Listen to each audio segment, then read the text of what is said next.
Welcome to Directly Correct, a People Next podcast with Cole and Scott. Today's guest, Josh Epperson, Senior Business Consultant at AWS. Thanks to our sponsors, Pollinode. Harness the full power of organizational network analysis with Pollinode.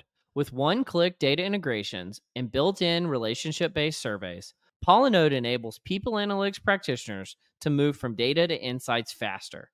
To learn more and see why Pollinode is trusted by some of the most innovative companies in the world today, book a demo at pollinode.com/directionally correct. Do you try to just get everything done? Do you try to push back on people? Do you try to do a shitty job so people won't ask you to do anything else? What's your strategy? Definitely not the latter. That's just not my nature. In fact, I usually do way more than people ask me to do. Part of it is just experience and realizing what is going on. Like the first few times you deal with it, you're like, I am fucking stressed and I can't deal with this. But having gone through, 20 cycles of this sort of peak and valley over my working career, but if not 50, sometimes it's crazy peak, sometimes it's not so much.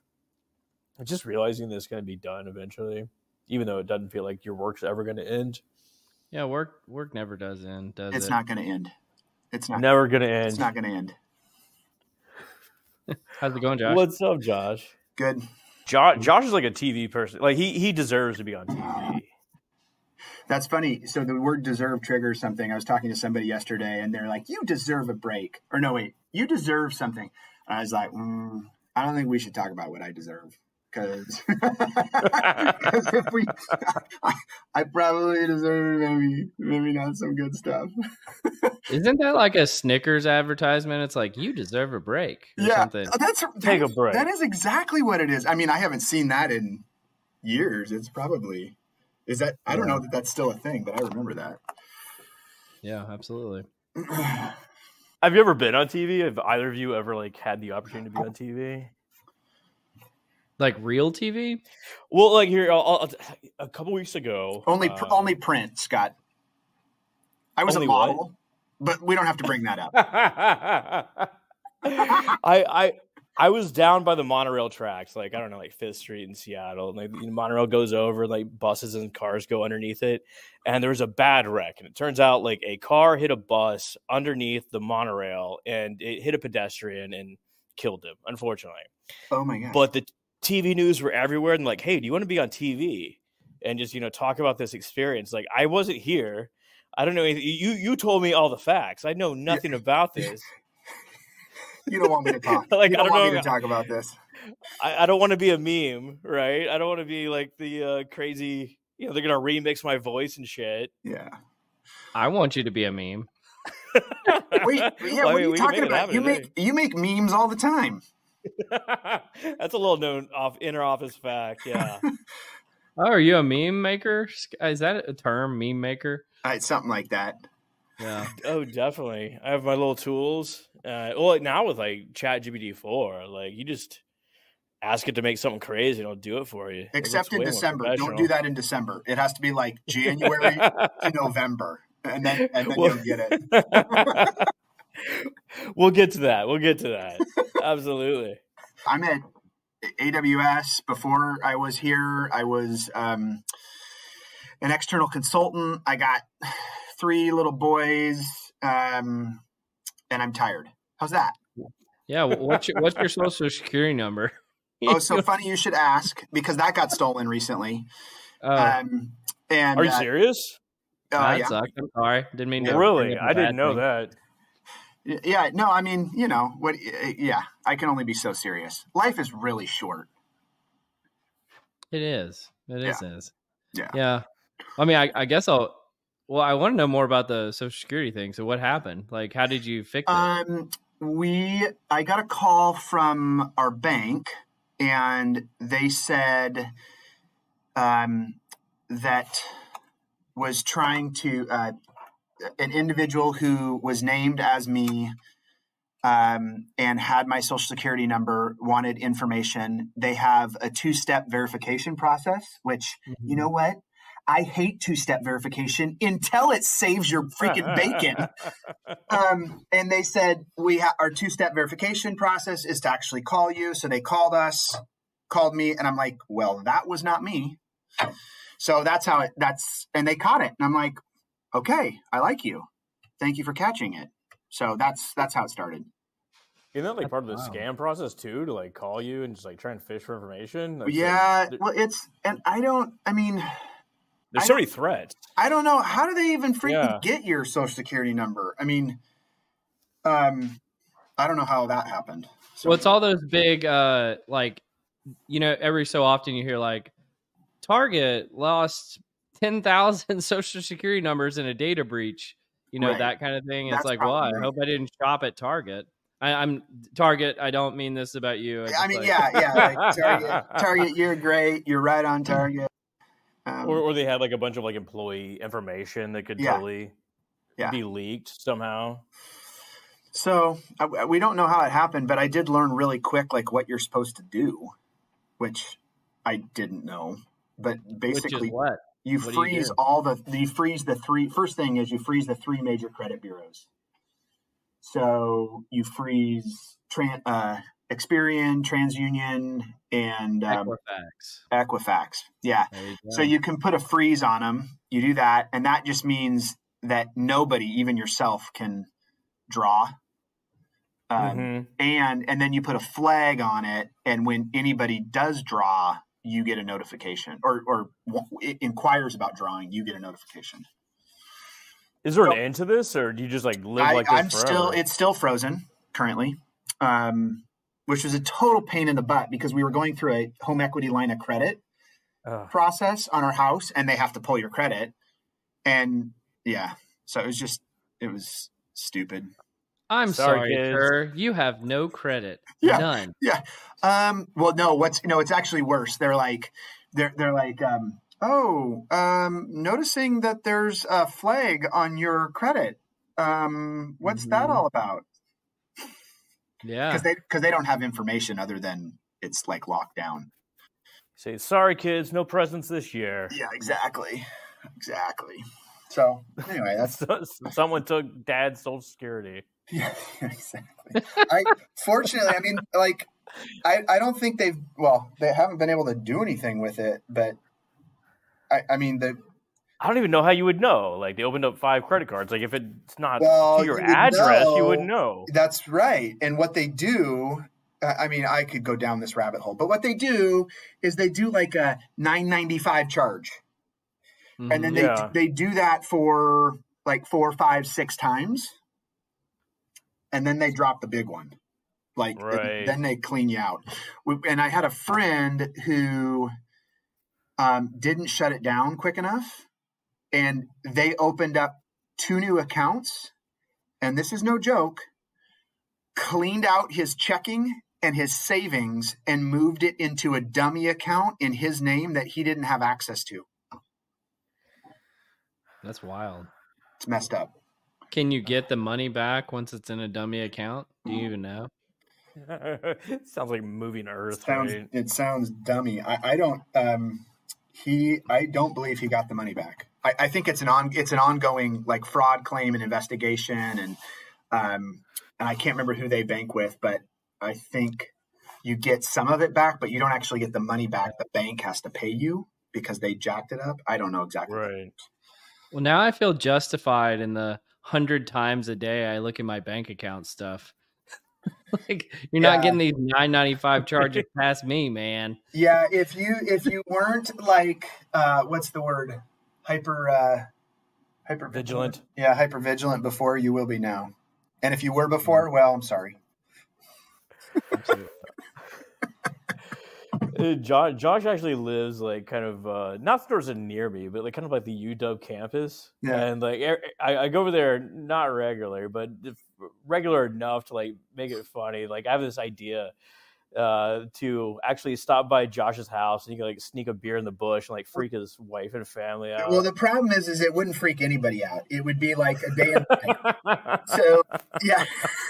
So I mean, I feel like we've seen it all. Like, you see nudity. You see Because you live near a frat house, right? Or on frat row. a frat house. There's I don't know 50 of them. Wow. Well, That's a it's lot. frats and sororities. No, don't worry, Cole. I mean- they're like 5 blocks to the south. So we're removed. Okay, there's a little buffer. And wait, Yes. it's like I'm not that familiar with Washington, the university. Is it like a party school? I always thought it was like a high academic standing school. Am I wrong about that? Like, or Well, it's like, funny. is it a It's bunch of funny. There's a craziness? direct relationship between pressure to perform and need to unwind. Yeah, fair enough. I mean, you're still doing college students, right? You are. I mean, It's they're not. still college kids. Yeah, it's not San Diego State, but there's plenty of stuff happening. Yeah, fair I mean, enough. you're talking like AstroTurf, like front yards and stuff Oh, over yeah. there. Yeah, well, It's watch absolutely it. I think we're going to beautiful. turf our front yard. Just go Brady Bunch on it. It's hard. I It's mean- hard for me to do that, but you know what? I think we are. We turfed our side yard. It's a really hard thing for me to wrap my head around mentally. Like, I can't, Why? because like you have to vacuum your grass. Right? Like it's a hard mental model for me to get my brain around. You already have to vacuum your carpet. It's not much of a stretch. But you're outside. Outdoor carpet. I don't really use vacuums outside unless I'm cleaning my car, and we haven't done that for years. Can you use a blower instead of a vacuum? Yes, that's a good point. And blowers do work. That is a really good point. The problem is that you blow it into a pile, Mm-hmm. so you still have to pick it up. I don't know. It just is weird. I don't know how to explain. Well, I know mean, it's like, better. speaking of weird, like, how do the kids react to like all these college kids? It must be like a freaking zoo. I mean, they're a zoo. They don't care. They're kind of right on pace. I mean, yeah. The See, now, I same was thinking- mentality. No, they're just. It just seems normal to them. It's amazing what you can normalize with kids, for better or for worse. But See, and I They was don't know any thinking from better. the way that was getting teed up that this was going to be like that movie Neighbors with like Seth Rogen, and they moved next to a fraternity house, and it would just be chaos ensues. I don't know. Is there anything the only like that difference, Cole, is that I haven't gone in. gone into the fraternity houses? Yeah, I haven't gone in Yet. there in the middle of Yet. the party. That's better for everybody. I don't know. It'd make a good movie. Dude, like the last time I was in a frat house, I mean, it was just absolute chaos. Like, talk about dirty as can be. Some guys like collecting urine in his closet, like Yeah, that's gross. in these That's just gross. wild shit. We in college, the house I lived in, bunch of dudes, and nobody wanted to do dishes.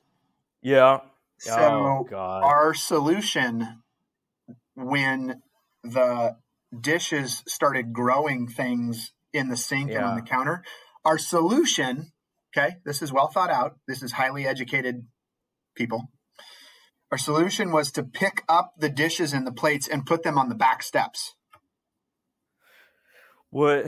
Like to let the rain take care of it, or what's going on, or just get rid No, of them? if you don't see them, it doesn't exist. Oh, yeah. And so it's really, there's this store called Goodwill.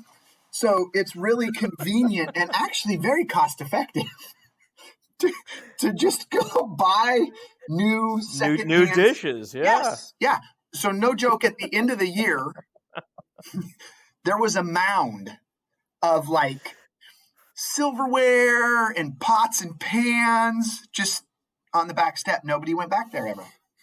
Just a yard sale. It's nasty. It seems like a passive aggressive fight between roommates. Yeah. It might have just been wholly passive, just not aggressive, just wholly passive. Yeah. I love how we're hitting the hard hitting issues today. It's important.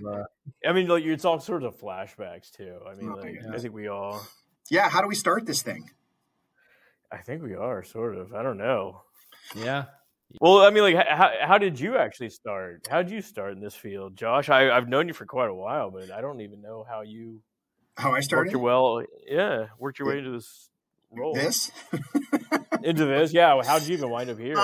Let's see. So I started. Oh, the real answer to that is I had a really dysfunctional family. Okay, That's how it all started.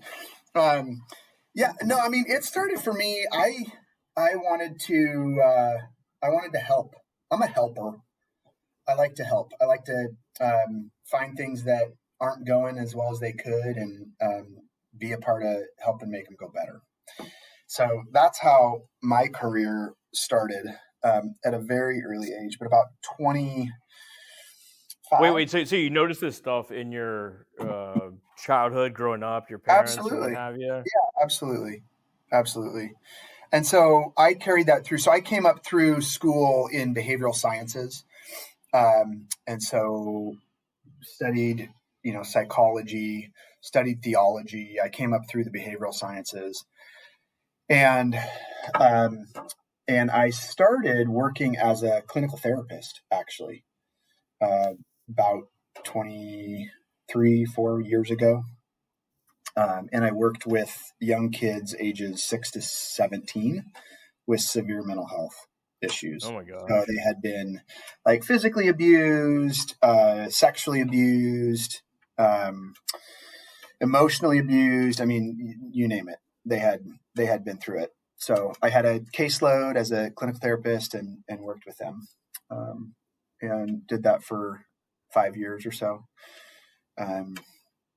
Yeah, that's really remarkable. I worked with autistic kids shortly after college. Did that for about 2.5 years. It's really, really tough. Yeah.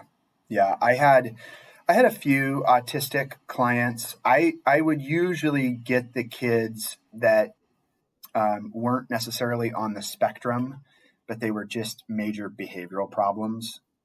Like defiant disorder, that sort of thing. Yeah. And really, so the turning point into the career that I am in now is he was a 6-year-old boy, Patrick, who was completely mute from the trauma that he had experienced. And we would do what's called play-based therapy, if you're familiar with it. I actually love it. But you don't have to talk.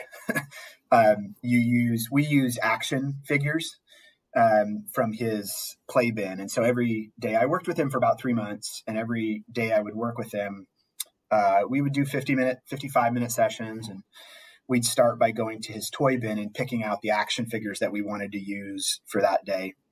If the weather was nice, we would walk across the street to the park, and we would play in this one tree.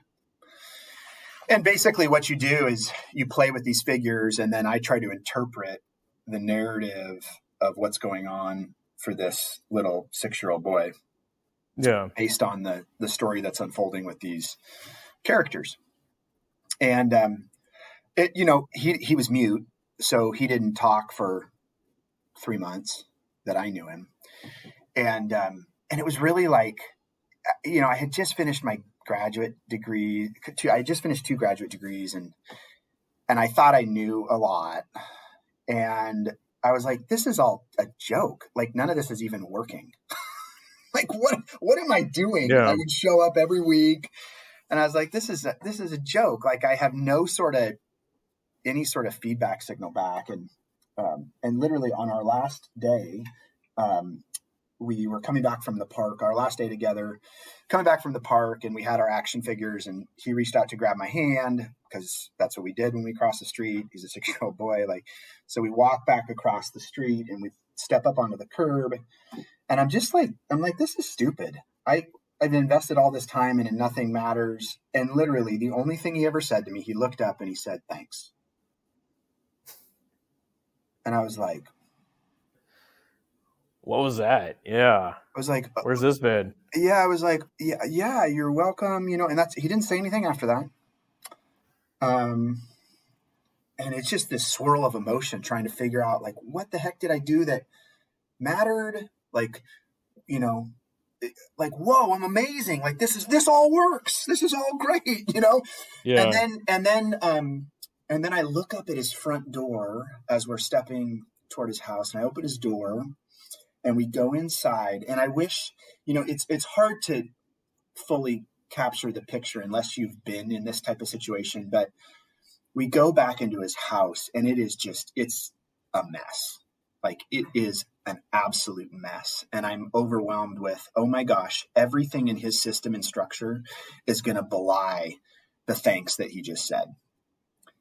And I'm like, okay, I can't just do individual change and transformation. I have to think about the system. I have to intervene at the system level, because it doesn't work with just the individual.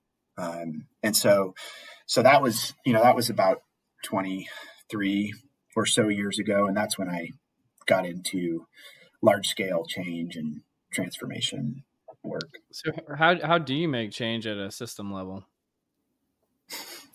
So there's a great author and great practitioner. His name's Adam Kahane. He's got lots of books. One of the books that I love is called Solving Tough Problems.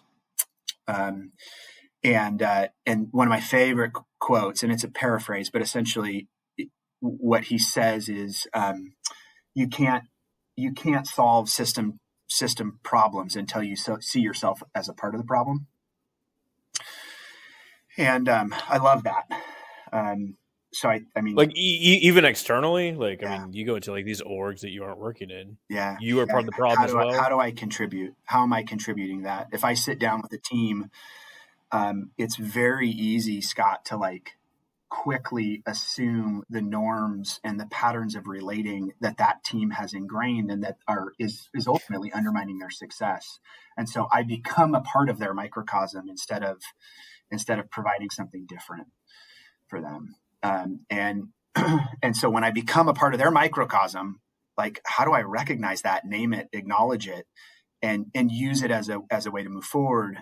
But what I was going to say, Cole, to your question is, I'm actually working in a group with Adam Kahane right now, reviewing his a book that is going to be coming out this next year, called System Transformation. And it's the subline is TBD, but it's basically to the effect of everyday habits of systems transformers. And we're trying to lean into that, man. I'd be a moron to answer that question right now that you just asked. It's a really big question, and there's not one answer to it. So, fair enough. I thought I might learn something today. Now I don't know. No, I never, when you asked me to come on, I never said you were going to learn anything. You just, I didn't commit to that. Well, I mean, like, how are you going to change the system of like putting dishes on the back porch? I mean, it gets to the real stuff. Oh yeah.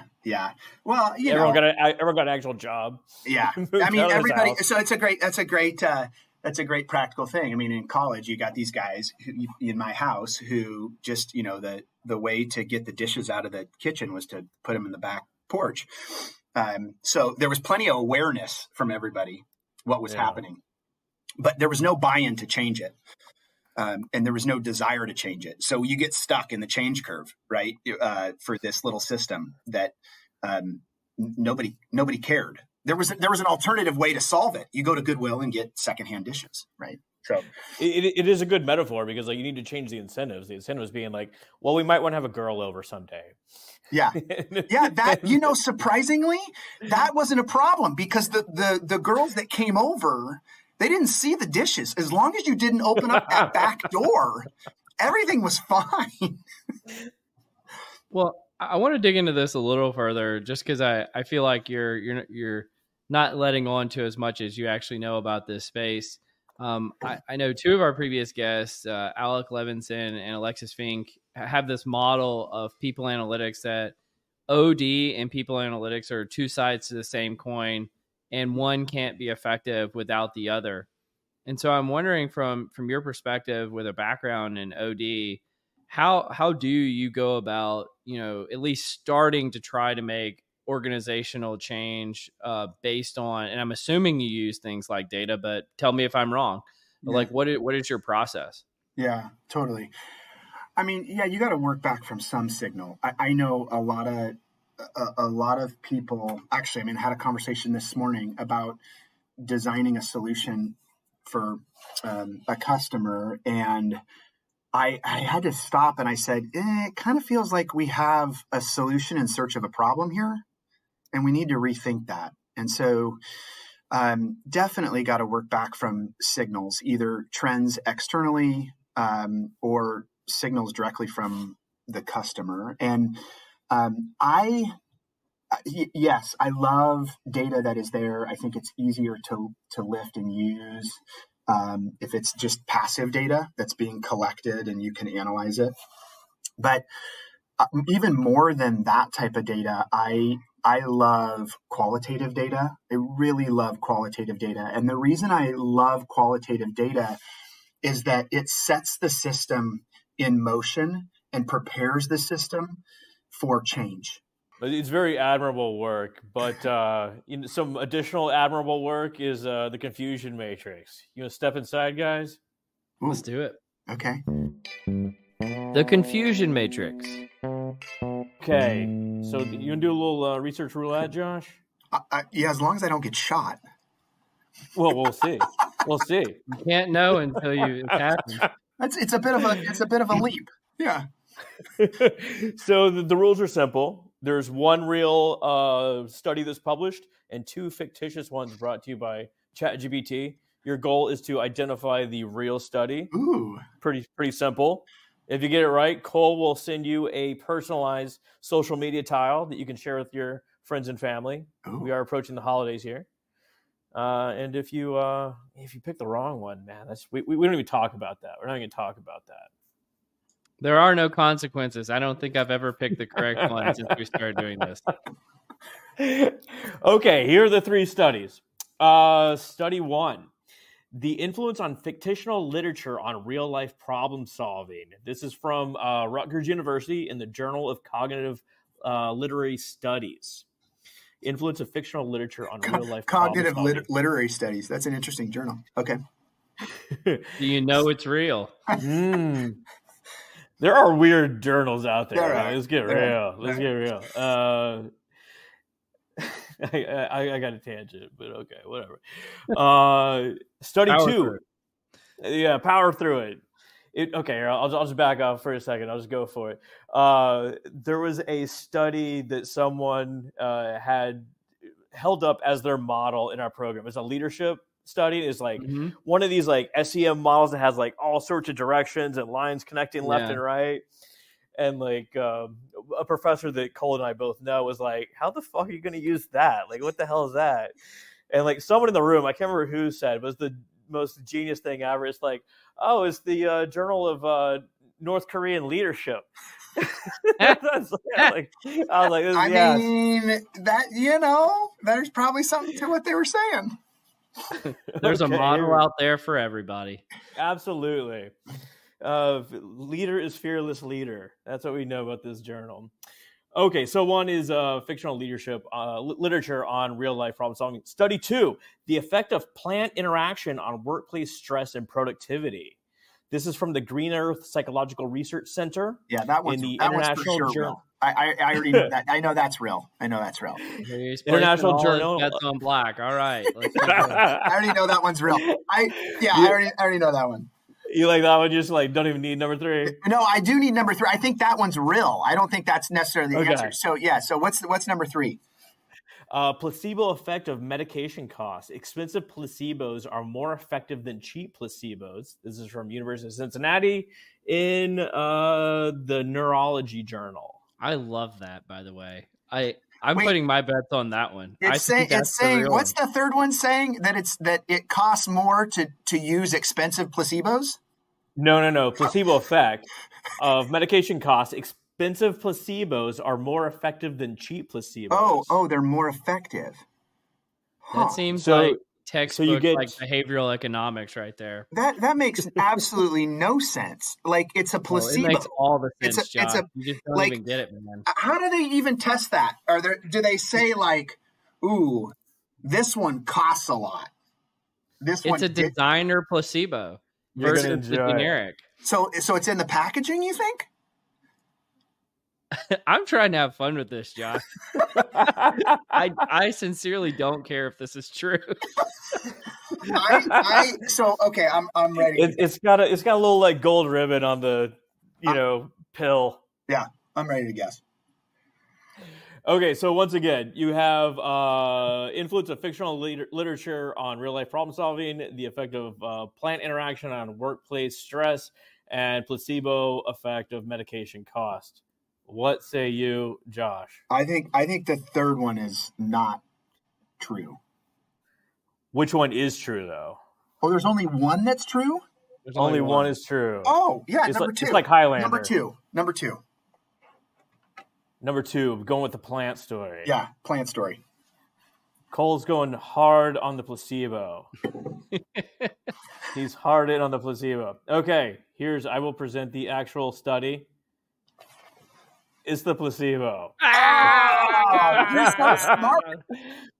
Placebo effect on medication costs in Parkinson's disease. I think that they essentially just had two conditions. They told people that in one case, the placebo wasn't that expensive, and the other it was. So, and they got better. I guess that's how you do it. Expensive placebo. People value things they pay more for. I mean, I feel like that's pretty well known.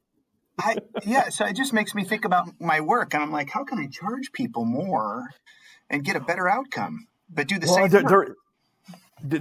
Okay, so when I worked for a small assessment development company, like the question was like, how much do you charge folks? And can we lower the cost? At some point, your clients don't have skin in the game to, get back data to you or this sort of thing. So the goal is to charge them as much as possible. So not only they think that they're getting a better product, but then they have the desire and motivation to work with you. Yeah. So interesting. It's like the antithesis of the Amazon flywheel on price. Mm-hmm. That's the point. Placebos work, baby. I don't even know what the Amazon flywheel is, so I'm winging it. I want to know more about these plant interactions. Yeah. I have definitely seen. If I Googled that, what was the name? What was the name of the research study? Oh, which one? The plant one. Oh, it is made up by Google.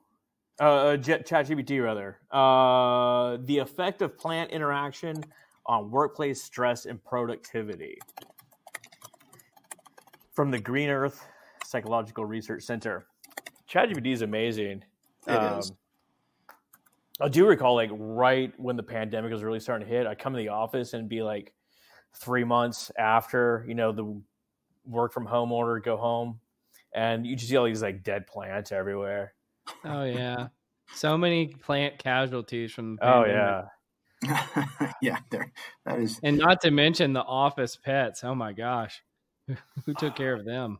I always wondered about the, did someone leave like a tuna salad in their desk drawer? That would be rough. That is nasty. Yeah. Well, y'all want to move on to something better, if in fact there is something better? Sure.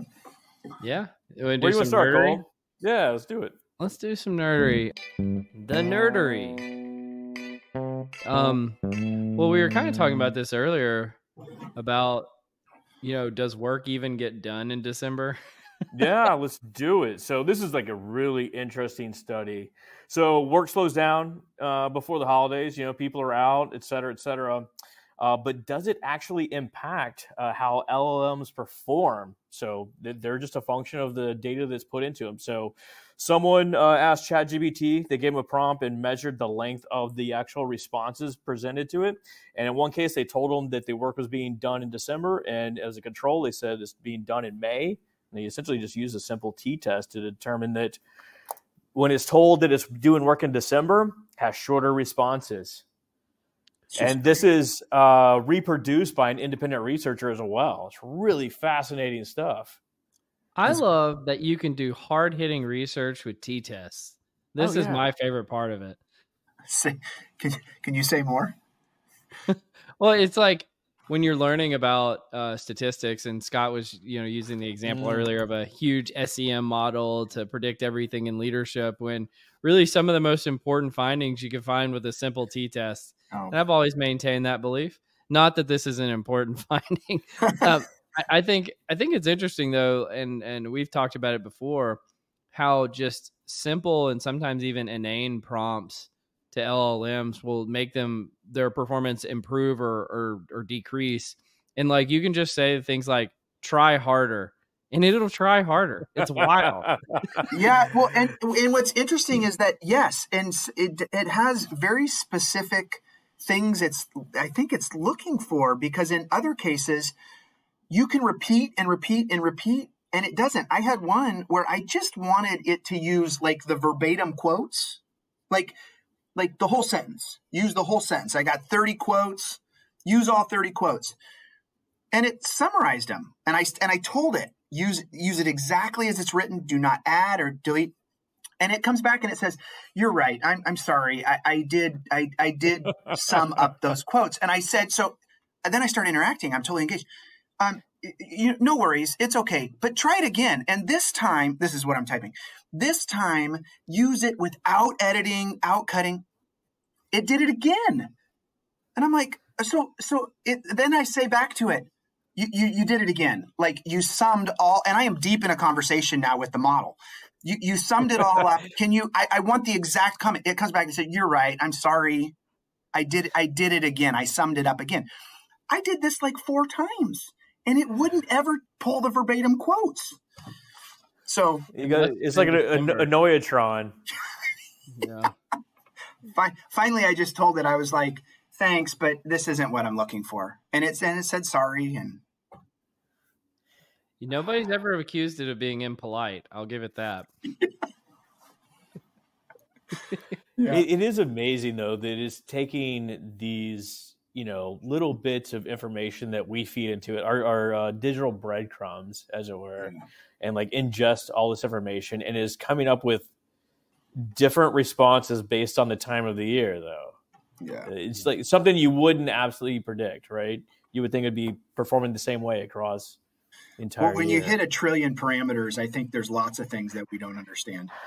Yeah, well, I mean, you do the same thing with like an XG boost, and you're like, "How does it work?" He's like, "I don't know. Idea. Well, I don't know." No idea. And I think this part can't go understated, but they didn't even just do it in May and then do it again in December. They told it, hey, it's May right now, or hey, it's December right now. And that's what made the difference.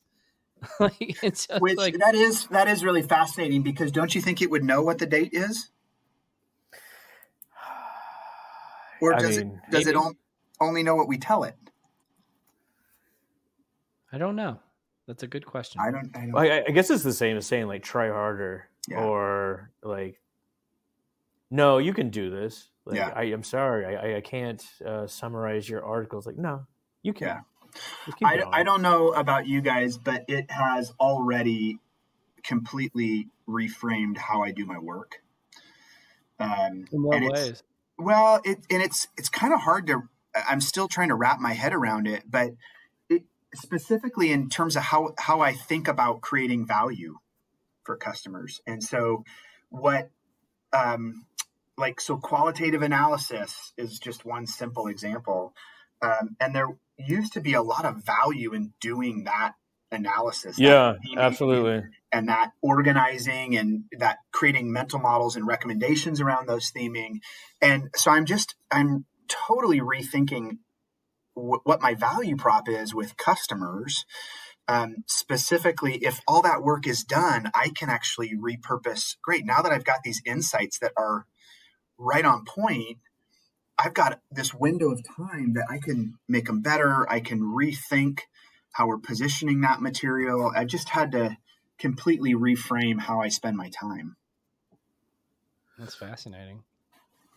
The summarizing quotes and this sort of like quasi NLP work, qualitative work, is I don't know how good it is yet. I haven't played with it enough to, because you don't want to put in like organizational data. You don't want to put in proprietary data. Yeah.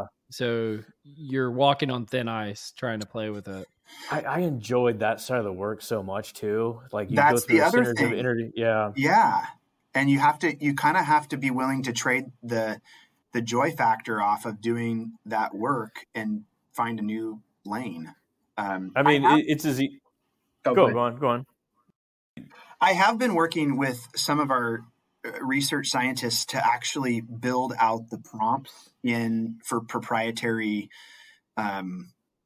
data coding, essentially, and have been doing some fascinating stuff that organizes the model's thinking around a system, an organization system framework, and actually like doing some fine tuning with the model through a series of prompts, and then getting the model to create an output around those prompts. And it's all proprietary data.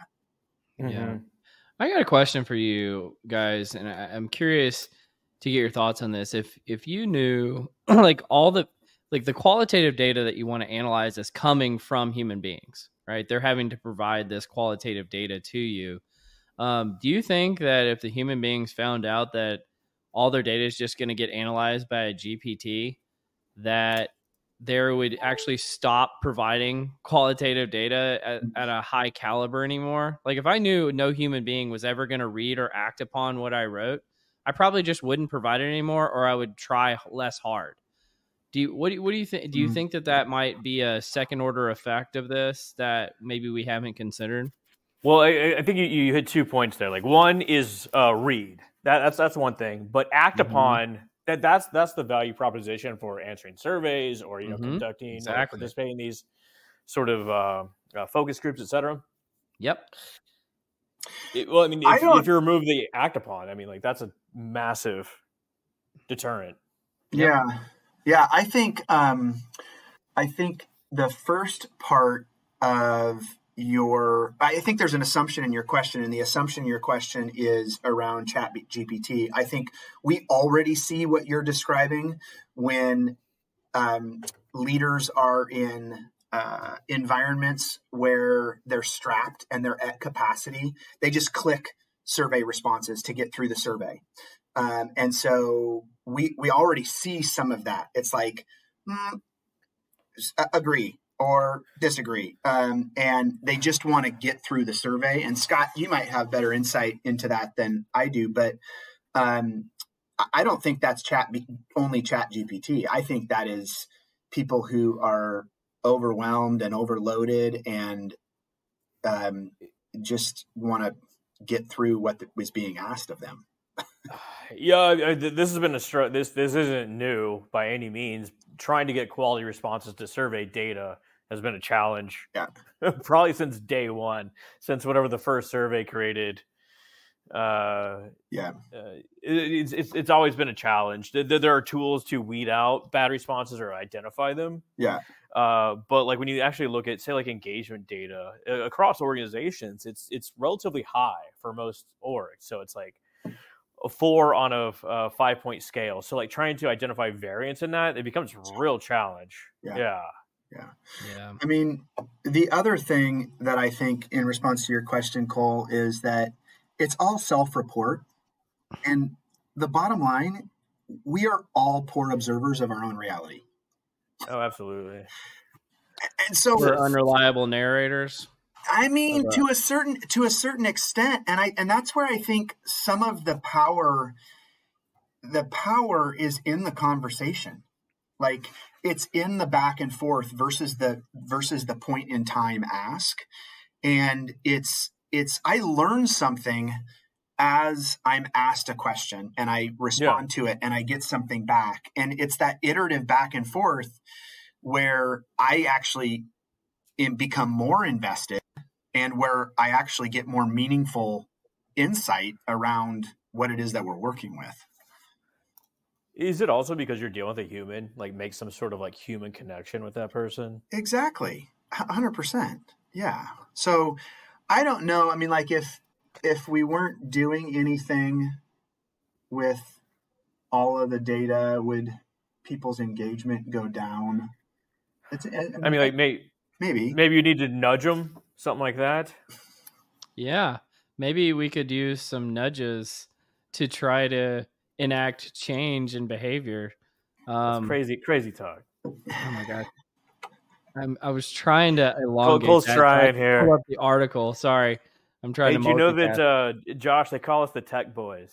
Yeah, I love it. TB. Yeah, that's exactly what they call us. So we got a paper from the National Bureau of Economic Research and a few different authors called "Do the Effects of Social Nudges Persist?" and Theory and Evidence from 38 Natural Field Experiments. And there's 38 different studies here, so obviously this is pretty robust finding. But just kind of the net of it is the answer is no. No, and that after you put these kind of social nudges into effect and you remove the nudge, things have because the theory states that you would form new habits because of these nudges, and therefore once you remove the nudge, the habit would persist.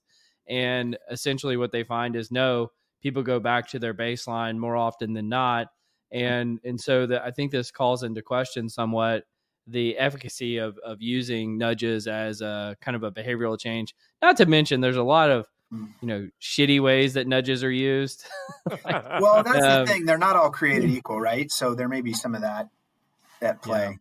Yeah. Because I think so. For me, I think I mentioned this to you guys at one point, but for me, the corollary to nudges is stimulus response theory, and I find that fascinating. And I don't think stimulus response theory has been disproved ever, but the notion that certain stimuli trigger certain responses, and that you can remove the stimuli that triggered that response and actually place a different stimuli to get a similar response.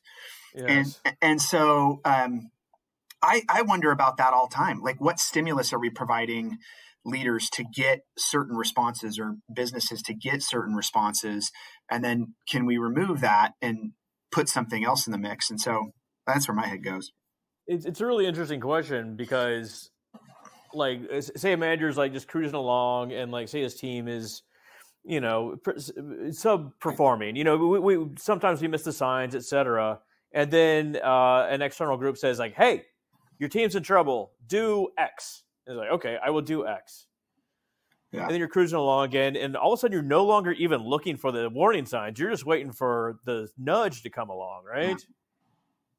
And I worry about that. I really worry about that in our organizations, because I worry, and I don't know that this is the case. I worry that we're going to strip our organizations and strip our individuals of capability and competence. Yeah. And because if like, I don't know, I mean, like, I think about my kids, like what I need most for my kids in the next, 5-10 years, I need them to become really good at thinking and making their own decisions. Like, I could just tell them what to do every time, but you know what? They're going to leave the house, and they're going to, I hope at some point, and they're going to go next door to the frat, and they're going to go live their lives, and they can't be calling me, or worse yet, expecting me to call them to tell them what to do in every situation. Like, that's not the type of muscle that we want to build. That's a dependency that builds dependency, not muscle.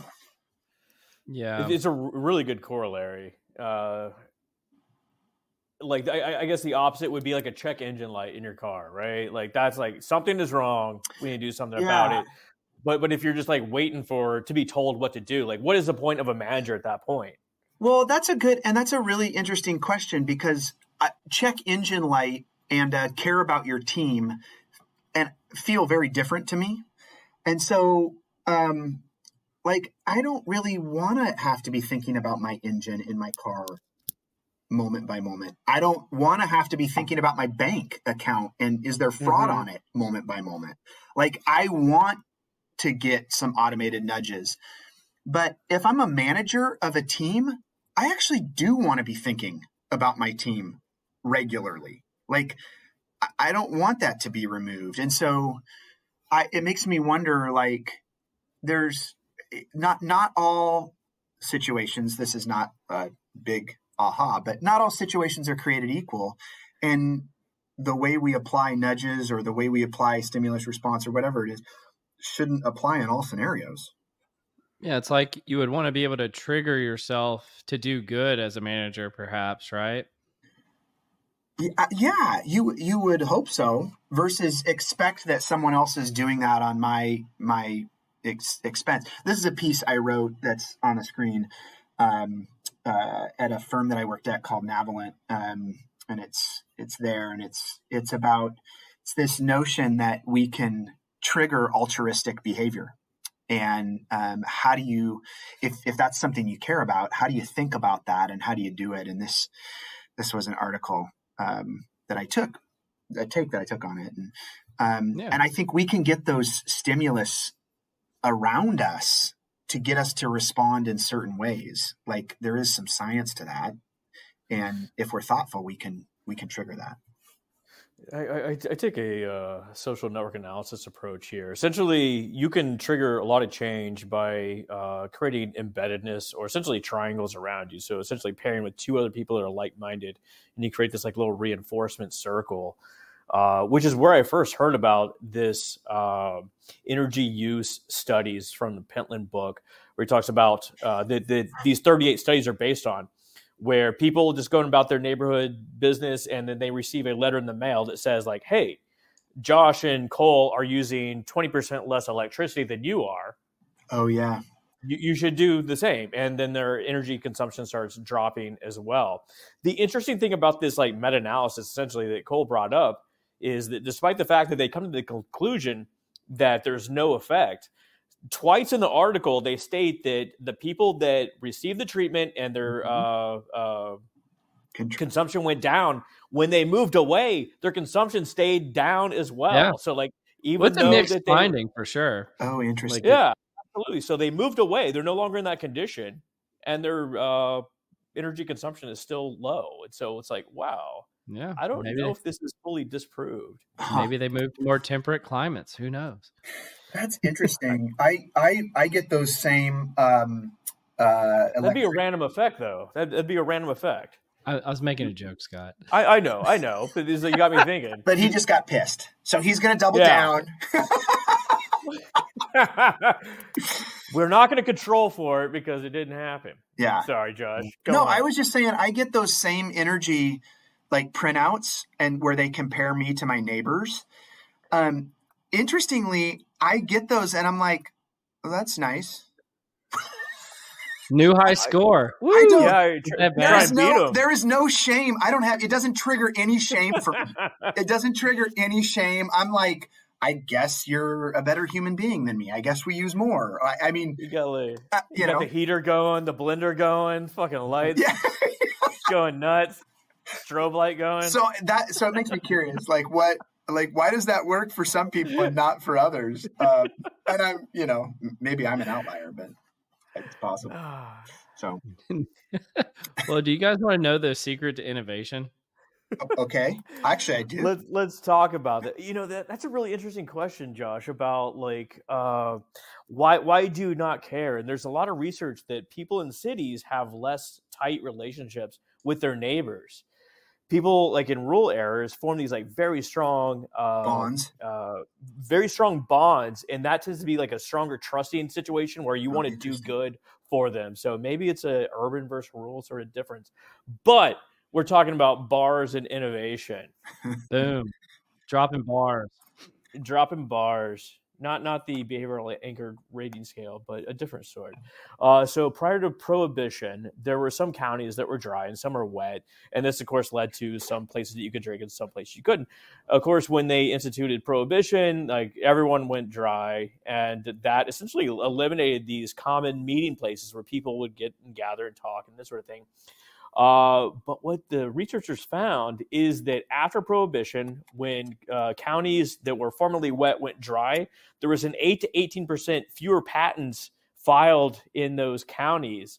And the biggest impact was in the first 3 years after the patent, and also had the least impact on people that were less likely to join or go to bars, such as women and minorities, which would like drink at home. So there seems to be like a really good evidence that prohibition stifled creativity and innovation. Was that your mic drop? You were like, it was. Yeah. I got all this shit written out. So, well, I wonder, like, because what this reminded me of is prohibition and the pandemic have a lot of similar characteristics. Yeah, the factor that was changed was things like video conferencing, you know? And so would you see the same effects because of COVID that you would have seen because of prohibition? And I think that we're still kind of determining those answers, but obviously it's going to decrease the social capital of any area where people aren't collaborating. And again, it's not just bars, because it says other places where people hang out too. So you could, say coffee shops or something like that. Maybe if they ever put prohibition on coffee, we're all screwed. I don't know. This was Michael Rena's big issue with prohibition with COVID return to home. And we saw it in the data. Organizations became more clustered. They stopped branching out across different groups, et cetera. Yeah.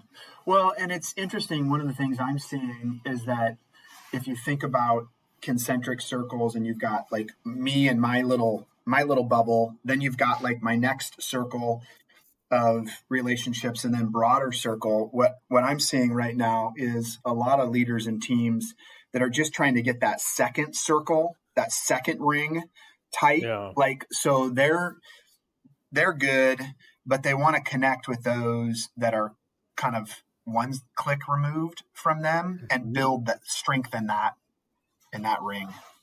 It's easier. It's easier to go to the people you know and develop those really strong bonds than it is to break out, seek out people with diverse opinions and explore the network. Definitely.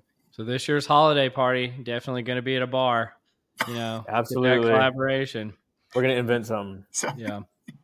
But this has been fun, Josh.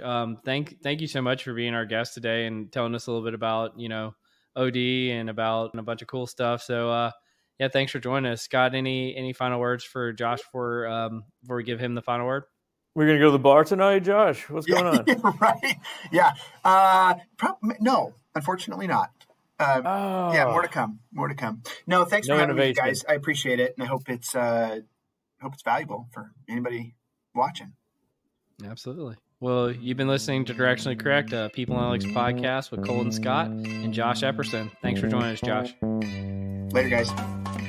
All opinions are our own and do not reflect those of any other organization. You've been listening to Directionally Correct, a People Analytics podcast with Colin Scott.